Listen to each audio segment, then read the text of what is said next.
가정의 달 5월을 이제 보내면서 마지막 주일을 맞이하게 되었습니다. 가정의 달 5월이랑 가정에 관계된 그런 말씀들을 제가 묵상을 하고, 그리고 하나님이 들려주시는 음성을 듣고 우리 성도들과 함께 나누는 그런 시간을 갖고 있습니다. 어떤 화가가 참 그림을 그리며 평생을 살고 있는 화가가 세상에서 가장 아름다운 것을 그리고 싶었습니다. 그래서 세상에서 가장 아름다운 것이 무엇일까? 이제 여행을 하면서 찾아보기로 했습니다. 집을 나서니 화가가 길을 걷다가 아름다운 총탑이 있고 아름다운 교회당을 발견을 했습니다. 그래 이 화가는 교회당 안으로 들어가서 목사님을 만나서 목사님께 물었습니다. 목사님, 세상에서 가장 아름다운 것이 무엇입니까? 그때 목사님은 화가를 보며 말을 했어요. 그것은 믿음입니다. 교회당을 나오니 화가가 여기저기 여행을 하다가 마침 전쟁이 발생을 해서 그 전쟁터에 출정을 하고 있는 병사를 만났어요. 병사에게 물었어요. 세상에서 가장 아름다운 것이 무엇일까요? 그랬더니 전쟁에 출정을 하는 이 병사는 화가를 보면서 그것은 평화지요. 대답을 합니다. 다시 여행을 하면서 여러 날 여행을 하면서 여기저기 여행을 하면서 길을 가다가 사랑에 빠진 아름다운 두 연인을 보았습니다. 그 연인들에게 이 화가가 물었습니다. 세상에서 가장 아름다운 것이 무엇일까요? 그때의 사랑에 빠진 연인들은요, 화가에게 대답을 했어요. 그것은 사랑입니다. 이 화가는 세상에서 가장 아름다운 것이 무엇인가를 그리고 싶어서 세상에 가장 아름다운 것을 찾아 순례의 길에 올라서 여러 날 동안 그렇게 이제 여행을 하다가 마음도 지치고 몸도 너무나 지쳐서 피곤한 몸으로 집으로 돌아오게 되었습니다. 집으로 돌아와서 문을 열고 딱 들어서는데 어린 딸이 아빠를 부르면서 달려나와 품에 안기는 것입니다. 아내가 환한 얼굴로 지친 모습으로 돌아오는 그 남편을 보면서 격려를 하면서 위로를 하면서 환영을 하는 것입니다. 그때 이 화가는 돌아와 거실에 있는 소파에 털썩 주저앉으면서 등을 소파에 기댔어요. 그런 평화가 찾아왔습니다. 다른 어디에서도 찾아볼 수 없는 평화가 찾아왔습니다. 그때 이 화가는 깨닫습니다. 세상에서 가장 아름다운 것은 가정이구나.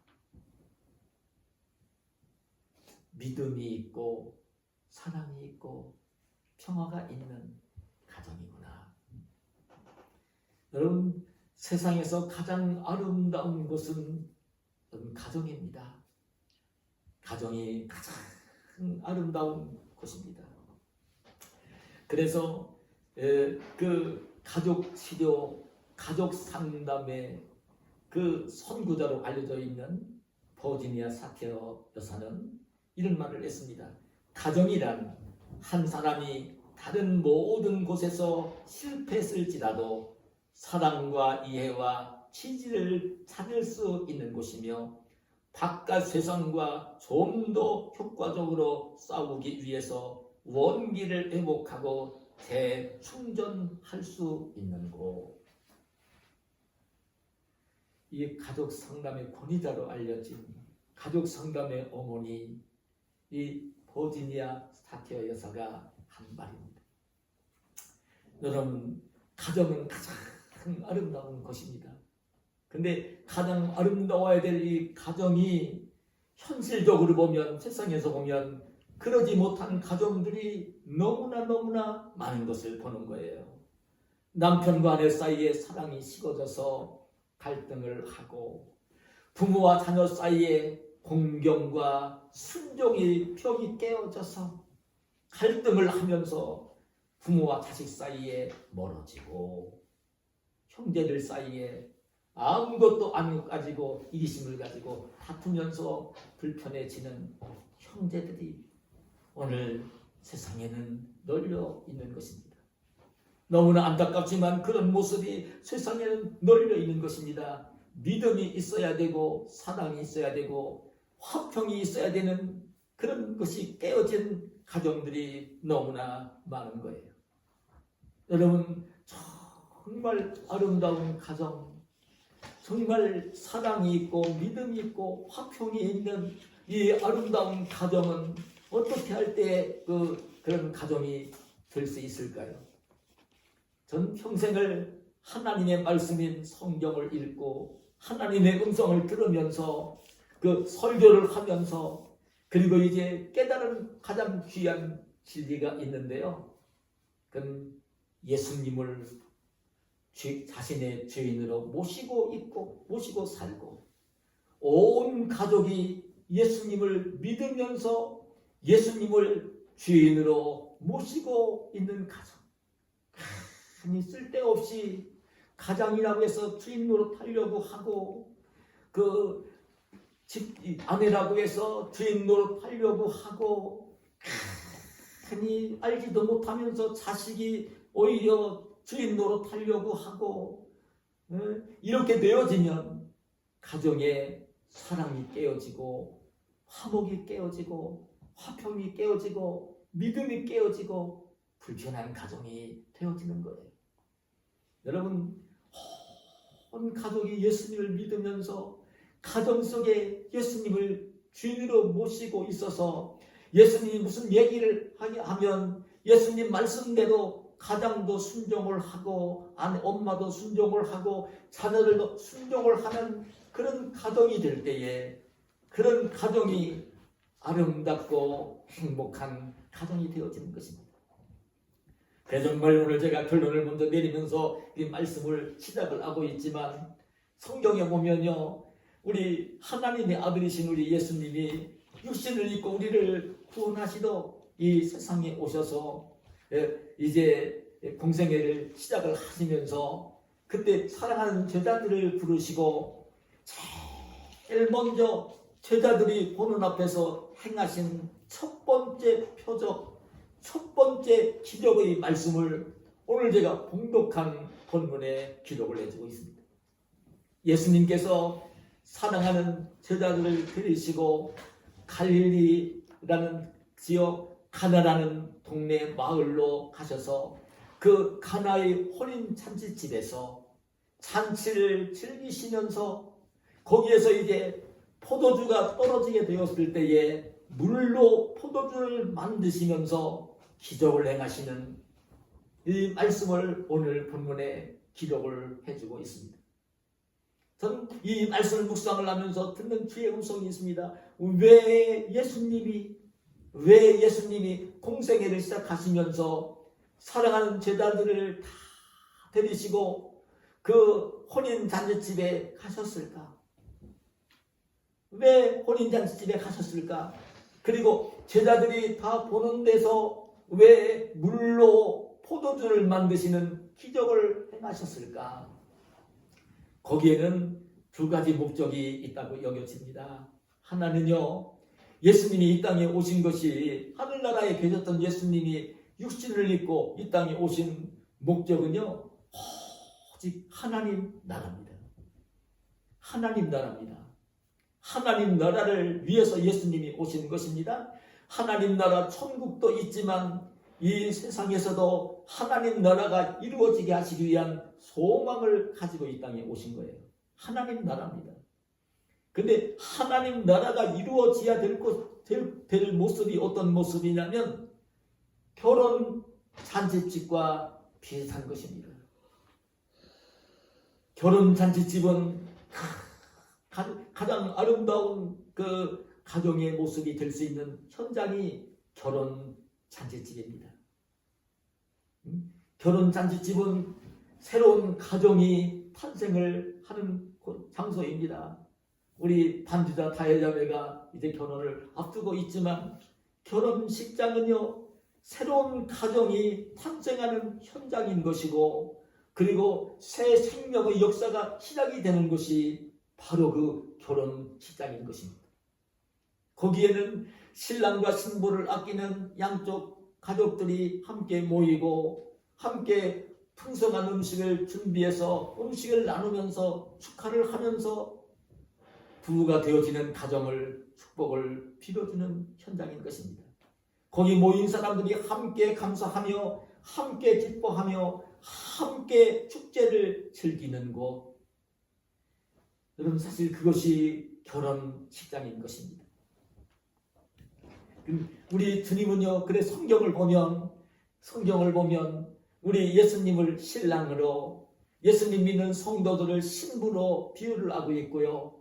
요한계시록에 보면 신랑 되신 예수님이 이 땅에 오실 때에 신부들과 함께 혼인잔치가 벌어지고, 그리고 영생의 나라 천국에서 영생복락을 누리게 되어지는 잔치를 벌리는 모습으로 그려지고 있습니다.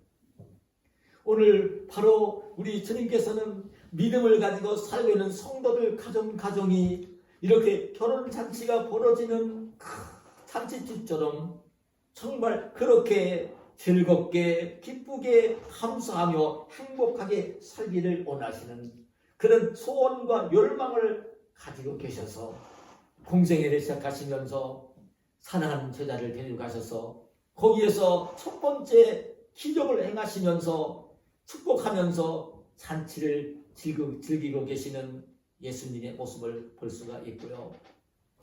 또 한 가지는 어떤 목적이 있느냐면 이제 공생애를 시작을 하시고 있습니다. 이제 천국 복음을 전하시고 병든 자를 고치시고 죽은 자를 살리시고, 그래서 이제 그 예수님 믿게 만들고 구원받는 자들을 천국으로 인도하기 위한 하나님 나라의 꿈을 가지고 복음을 전하는, 천국 복음을 전하는 사역을 시작을 하시면서 사랑하는 제자들에게 보여주고 싶었던 것입니다. 자기들이 스승으로 알고 따르는 예수님이 어떤 분인가를 제자들에게, 예수님은 육신의 몸을 입고 계시지만 하나님이시고 하나님 아들이신 것을 제자들에게 보여주어서 믿게 하고 싶은 그 목적을 가지고 가나 혼인잔치집에서 물을 포도주로 만드시는 기적을 행하신 거예요. 그래서 오늘 본문 말씀 11절에 예수께서 이 첫 표적을 갈릴리 가나에서 행하여 그의 영광을 나타내심에 제자들이 그를 믿으니라. 참, 제자들이 예수님이 물로 표적을 행하시는 모습을 보고서야 그냥 자기들보다 더 많은 지식을 가지고 있고 인격을 갖춘 사람으로만 알고 있다가 예수님이 물로 표적을 행하시는 그 모습을 보고서 제자들은 예수님은 우리의 육신의 스승이기도 하지만 하나님이셨구나, 사람이 할 수 없는 일을 하실 수 있는 능력을 가지신 하나님이시구나 를 믿게 되었다고 성경은 기록을 해주고 있는 것입니다. 근데 여러분, 오늘 예수님이 이와 같이 그 혼인잔치집에 가서 물로 포도주를 만드시는 이 기적을 행하시는 현장을 오늘 본문에서 보는데요. 참 특이합니다. 그 하나님께서 그렇게 예정해 놓으셨기 때문에 이런 현장이 좀 펼쳐지고 있는 그런 모습인데, 그 예수님이 수많은 기적을 행하셨는데 첫 번째 행하신 기적이 바로 이 물로 포도주를 만드시는 혼인잔치집에서 이 기적을 행하셨던 것입니다. 여러분, 이 결혼잔치는 지금 제가 말씀을 드리고 있지만 그 집에서는요 가장 경사스러운 행사였던 것입니다. 우리가 알아야 됩니다. 예나 지금이나 결혼잔치를 벌리는 일은요 어떤 가정에서도 가장 경사스러운 일입니다. 세상을 살면서 다른 무엇과 비교할 수 없는 가장 경사스러운 일이 결혼 잔치인 것입니다. 부모가 되어 자녀를 낳아 사랑으로 길러서 장성한 아들, 딸을 짝을 찾아 결혼을 시키는 이 결혼 행사는요, 가장 큰 행사이고 가장 귀한 행사이고 가장 경사스러운 행사인 것입니다. 그렇기 때문에 이 자녀들 결혼을 시킬 때는 부모들은요, 가까운 친척들에게, 알고 지냈던 친지들에게 그 초대장을, 청첩장을 보내가지고요, 내 아들, 내 딸이 지금 이제 몇 월 며칠 날 결혼을 한다고 하는 그 소식을 알리고 초청을 하는 것입니다. 알고 있는 사람들 다 오게 하기 위해서, 함께 즐기기 위해서, 함께 즐겁게 하기 위해서 그렇게 초대를 하면서 이 결혼 잔치를 진행을 하는 것입니다. 결혼을 하는 그 당사자, 그 신랑과 신부도 가장 귀하고 복된 날이지만, 오늘 그 결혼을 준비를 하고 진행을 하는 부모들에게도 가장 귀하고 복된 행사인 것입니다. 다른 무엇과 비교할 수 없는 것입니다. 일생을 살면서 부모에게도 다른 날과 비교할 수 없는 그 날이 바로 결혼 잔치를 하는 날입니다.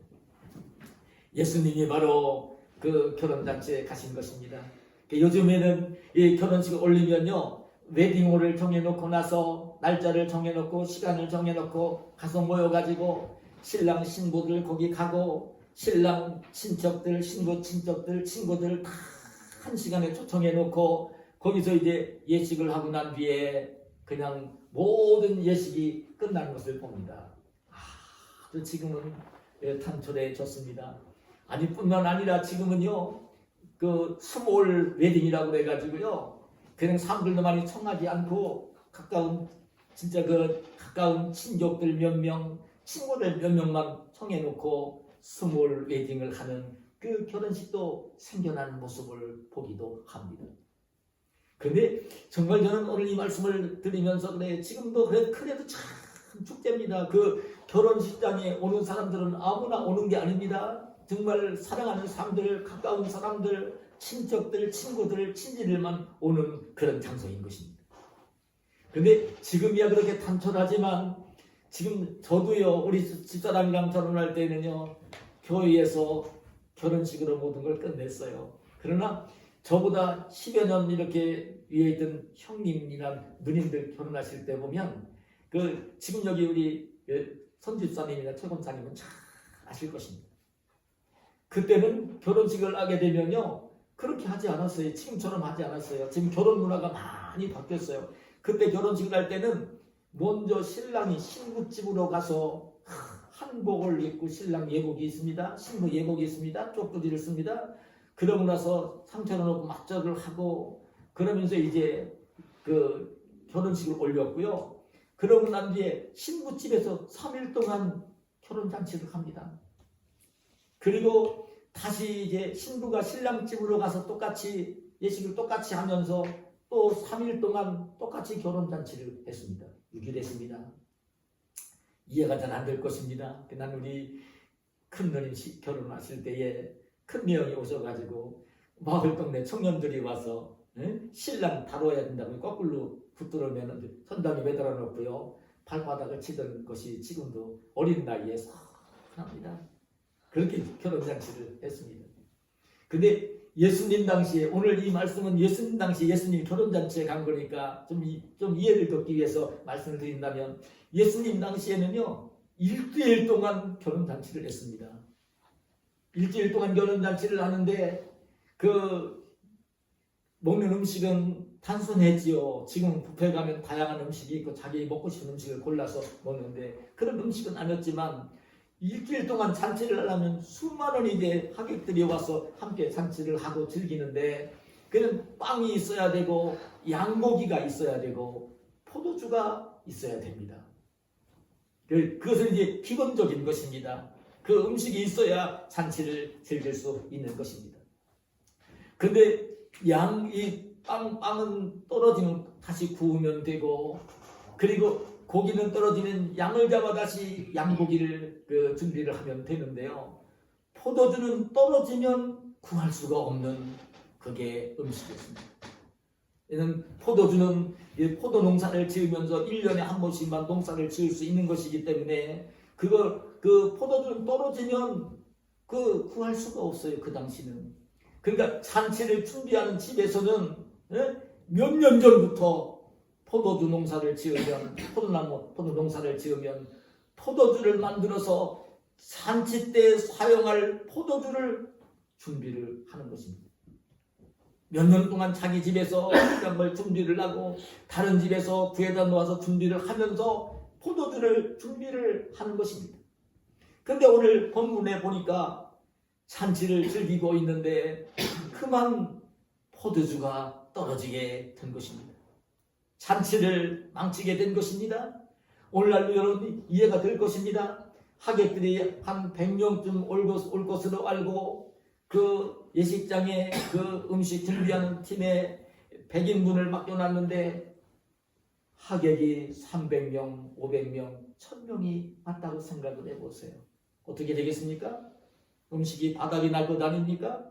그러면요, 그 결혼 준비를 한 그 집은 어떤 모습이 되겠습니까?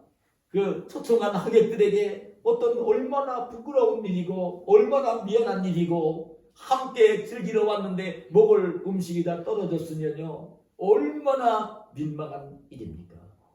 그러려면 손님을 초청하지 말아야 되는 것이죠. 그런 상황이 벌어진 것입니다. 저는 오늘 이 말씀을 묵상을 하면서 듣는 주님의 음성이 있습니다. 실제적으로 오늘 이 가정은요 결혼잔치를 준비를 했는데 중도에 도중에 포도주가 떨어져서 초청한 그 하객들에게 축하해 주러 온 손님들에게 정말 부끄러움을 당해야 되고 이제 망신을 당해야 되는 어려운 상황, 어려운 문제를 만났어요. 근데 이 문제를 예수님께서 물로 포도주를 만드시면서 일거에 해결해 주시는 이 말씀을 오늘 본문에서 보는 것입니다. 저는 사실 이 말씀을 묵상을 하면서 듣는 주님의 음성이 있습니다. 오늘 결혼잔치집은 아니지만 우리 성도들 가정에서 가족들과 함께 생활하면서 가정에서도요 이런 어려운 문제를 만날 때가 있는 것입니다. 지금 우리 성도들 가정은 다 이 결혼잔치집처럼 늘 기쁨이 있고 축제가 있고 평안이 있고 화목해야 되는데 그런 게 아니라 이 어려운 문제를 만날 때가 있는 것입니다. 어떤 노력을 해서도 온 가족이 노력을 하고 온 가족이 아무리 애를 쓴다 할지라도 해결되지 아니하는 어려운 문제, 고통의 문제를 만날 때가 있는 것입니다. 어떤 가정에서도 이 어려운 일을 만나고 싶어하는 가정이 없어요.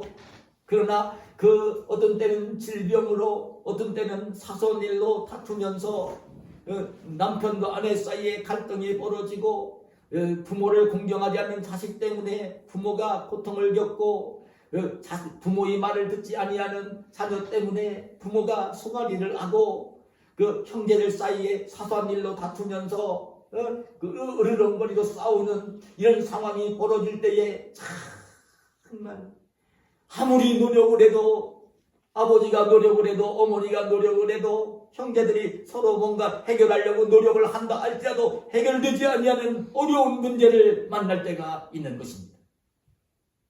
여러분 세상을 살다 보면 가정에서 이런저런 어려운 일을 만나지 않습니까? 만나보지 않았나요? 지금은 그런 어려운 일을 만나지 않았나요? 다 그 어려운 일을 만나기 마련인 것입니다. 근데 오늘 본문에 보면 예수님이 그 어려운 문제를 그 혼인잔치집에 결혼하는 당사자인 신랑과 신부뿐만 아니라 거기 이제 그 준비를 한 부모나 형제들뿐만 아니라 거기 온 그 연애를 주관한 온 연회장이나 그 모든 하객들이 그 고민할 수밖에 없는 문제를 만났을 때에 그 문제를 예수님께서 해결해 주시는 것을 보는 것입니다.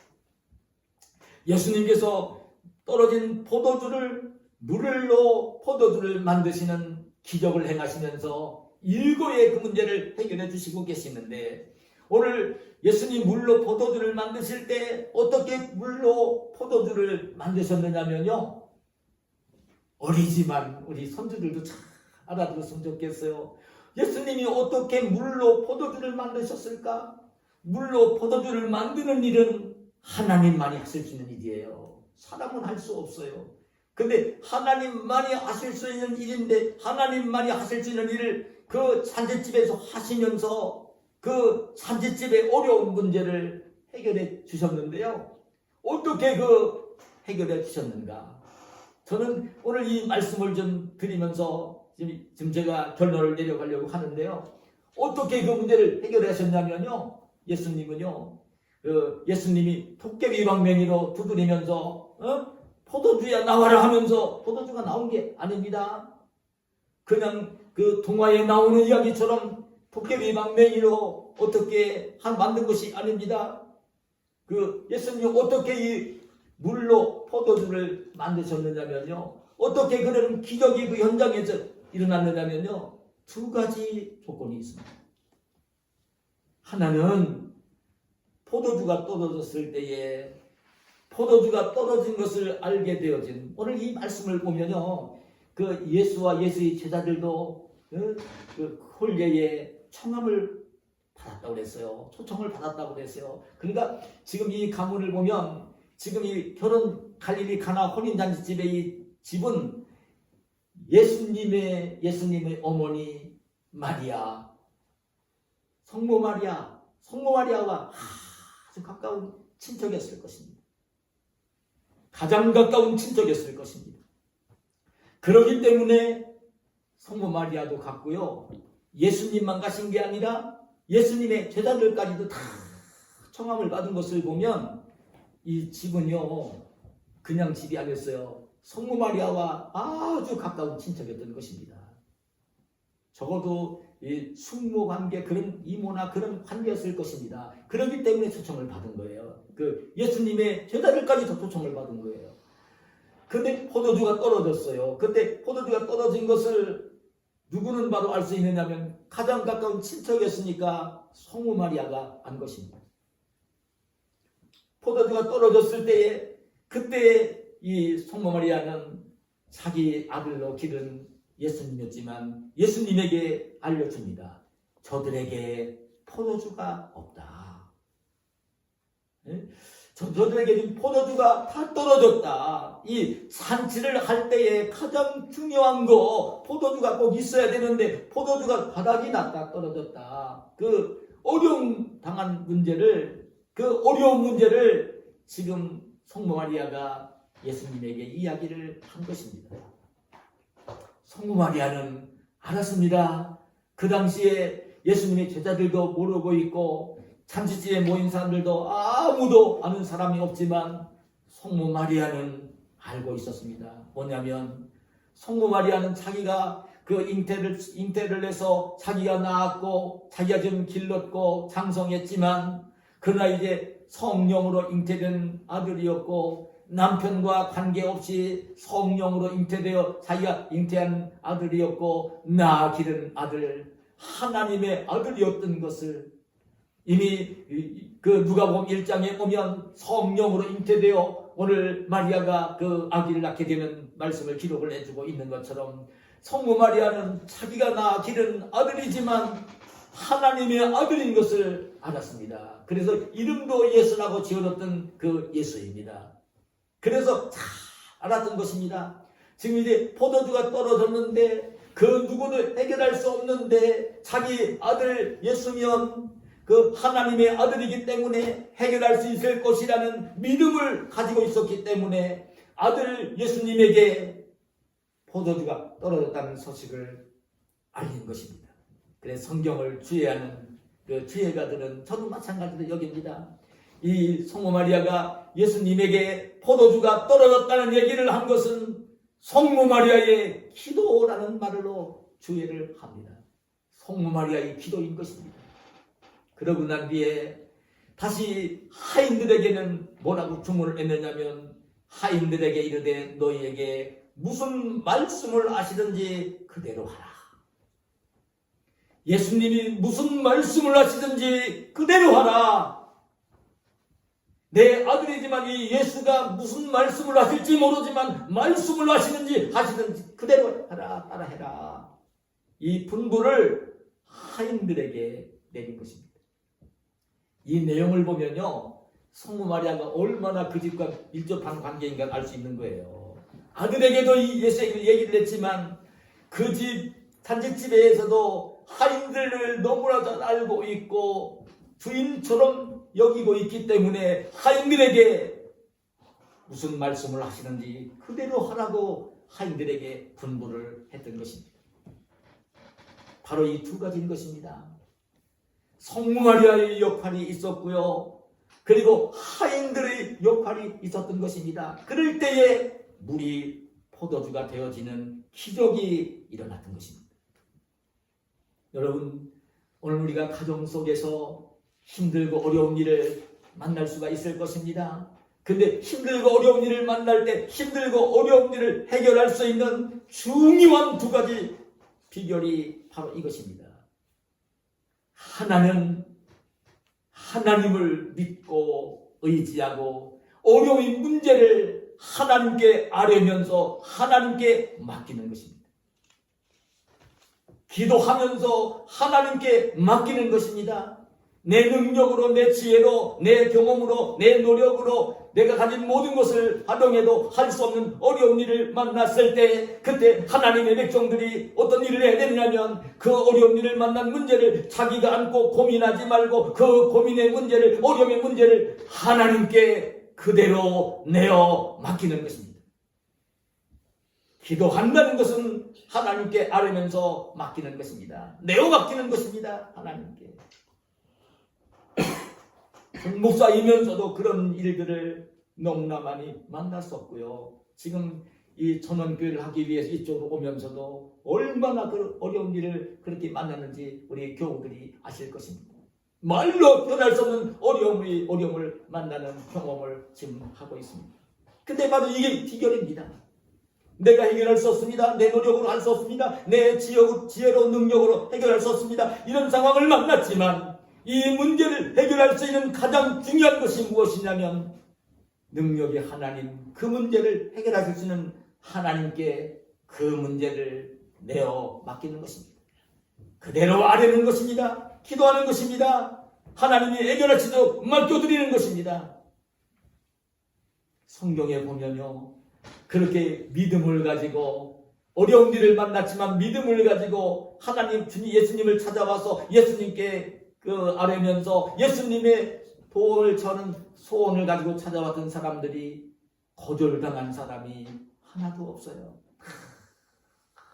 그 믿음을 가지고 찾아와 예수님께 소원을 아뢰며 도움을 청하면 그 도움을 다 입으면서 소원을 해결한 모습을 보는 것입니다.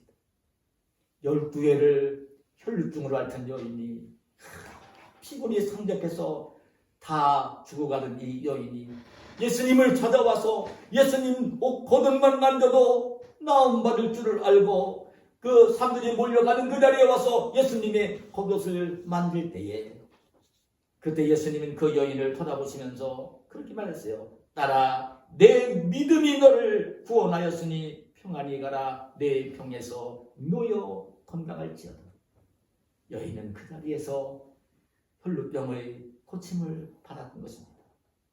흉악한 귀신 들린 딸 때문에 그냥 고통을 당하던 이 가나안 여인, 수르보니게족 속의 여인이 예수님을 찾아와서 그 흉악한 귀신 들린 딸을 고쳐달라고 소원하며 아뢰었을 때에, 그때에 예수님은 그 여인을 향해서 내 믿음이 크도다, 내 소원대로 되리라, 그 말씀을 해주셨던 것입니다. 즉시 그 딸이 나음을 입었던 것입니다. 그래서 여러분, 저는 이 기도의 사람을 얘기하면 기도에 대한 책을 쓴 그런 하나님의 사람도 있지만 그 5만 번의 기도의 응답을 받았다고 하는 조지 뮬러 목사님을 생각합니다. 고아의 아버지입니다. 가진 것도 없었지만 수많은 고아를 길러낸 고아의 아버지 이 뮬러 목사님이 그런 얘기를 했어요. 나는 아무것도 아닙니다. 나는 없는 것이 더 낫습니다. 그러나 예수님 안에 있으면 모든 것이 가능합니다. 예수님 안에 있으면 모든 것이 가능합니다. 예수님 안에 있으면 모든 것이 가능합니다. 율러 목사님의 그런 간증입니다. 그러나 오늘 이 말씀 가운데 또 한 가지 들어야 되는 주의 음성이 있습니다. 그때 예수님은 그 집에서 심부름을 하고 있는 하인들에게 분부를 했습니다. 뭐라고 분부를 했냐면 그 물을 떠다가 항아리에 부으라는 분부를 했습니다. 원래가 이 집집마다 유대인들은요 큰 도랑아리를 놓고요 정결 예식을 할 때 사용을 합니다.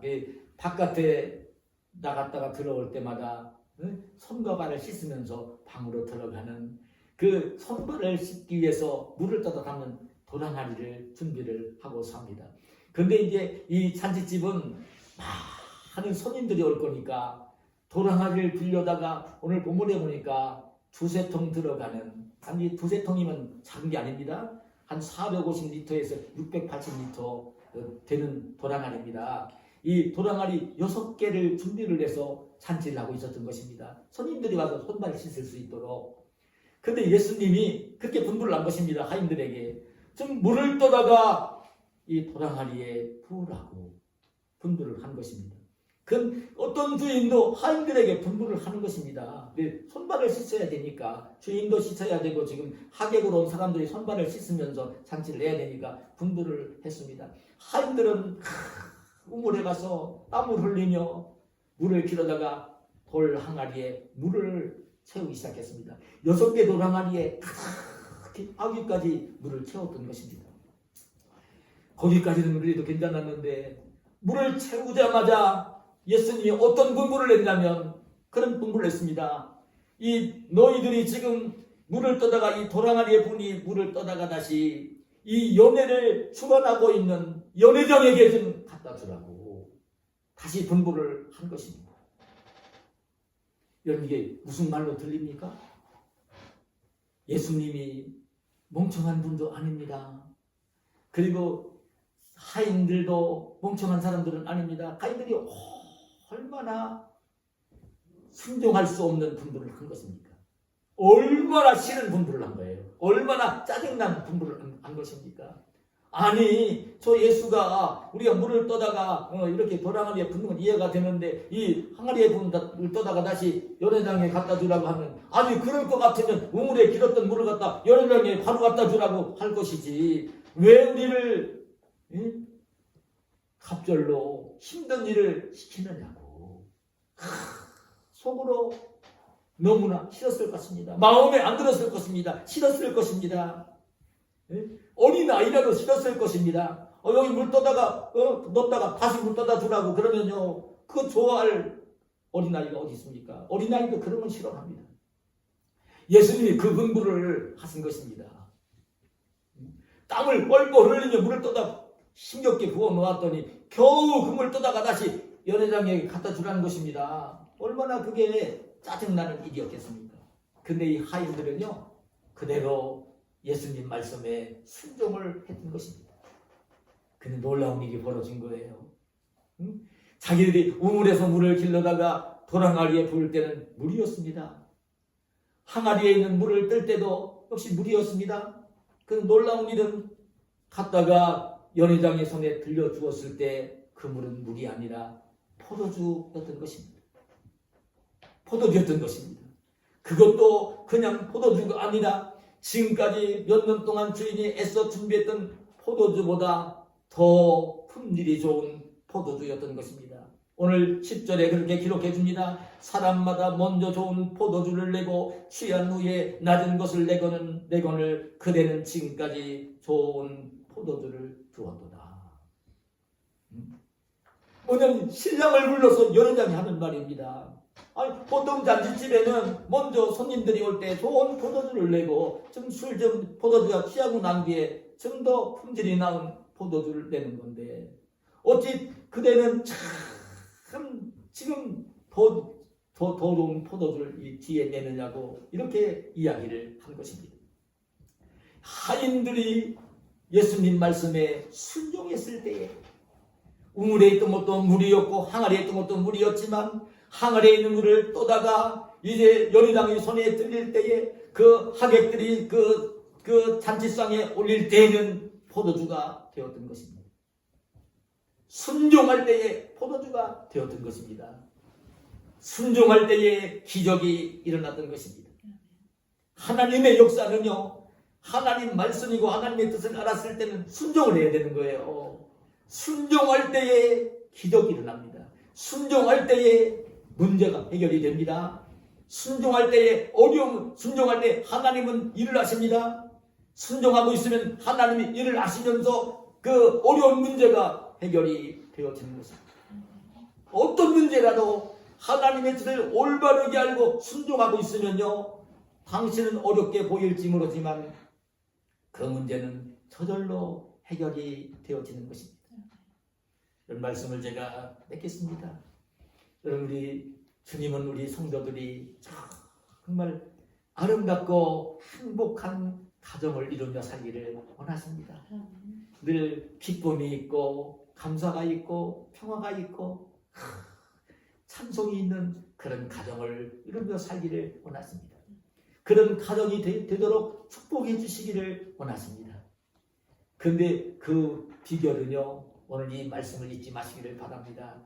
날마다 힘들고 날마다 기쁘고 즐거운 일만 있는 것이 아니라 힘들고 어려운 일을 만날 때도 있는데요, 가정에서. 그럴 때에도 그 고난과 어려움을 기쁨으로 축제로 바꾸어가는 가장 중요한 비결은 다른 것이 아니라 그 어려운 일을 만날 때는 낙심하고 절망하지 말고 그 문제를 하나님께 내어 맡기고 기도하는 기도의 사람이 되어야 되고, 그럴 때 하나님이 들려주시는 음성이 있을 때는 그 음성을 들으며 순종을 하게 되어지면 그 문제가 해결이 되어지면서 가정 속에 기쁨이 찾아오고 평화가 찾아오고 감사가 넘치는 그런 가정이 되어지는 것입니다. 오늘 저와 여러분이 이 시대에 하나님 자녀들로 삽니다. 하나님 백성으로 삽니다. 달라야 됩니다. 이방인들과 달라야 됩니다. 뭐가 달라야 됩니까? 오늘 이 말씀을 들으면서 깨달으신 저와 여러분이 되시기를 축복합니다. 정말 주님이 함께 계셔서 오늘 이 가정 속에 기쁨과 평화가 감사가 늘 있는 가정이 되기를 원하고, 힘들고 어려운 일을 만나게 될 때는 낙심하지 말고 그 문제를 하나님께 맡기고 기도하면서 하나님이 그 어려운 문제를 해결해 주실 수 있도록 순종하면서 그 어려움의 문제를 해결하시면서 주님이 축복해 주시는 그런 평화로운 가정, 행복한 가정, 감사가 넘치는 가정으로 가꾸어 가시는 저와 여러분이 되시기를 예수님의 이름으로 축원합니다. 하나님 감사합니다. 오늘 우리를 사랑하시고 이 시간 불러주시고 가정의 달 마지막 주일 오늘 결혼잔치 가정처럼 이 정말 축제가 있는, 기쁨이 있는, 평화가 있는, 감사가 있는 가정이 되기를 원하시고, 그래도 어려운 일을 만난다 할지라도 낙심하지 말고 그 만나는 어려운 문제를 하나님께 맡기며 기도하며 하나님 말씀하실 때 순종하며 그 어려움의 문제를 해결받으며 축제로 바꾸어가는, 더 큰 기쁨으로 바꾸어가는 그 기쁨을 누리며 살기를 원하시는 귀한 음성을 들려주셔사오니 감사합니다. 오늘 저희들이 이 말씀에 순종을 하면서 하나님의 뜻을 알고 순종을 하면서 하나님이 축복해 주시는 세상에서 가장 아름답고 행복한 가정을 이루며 사는 저희들 모두가 되게 하여 주시옵소서. 예수님의 이름으로 기도하옵나이다. 아멘. 아멘.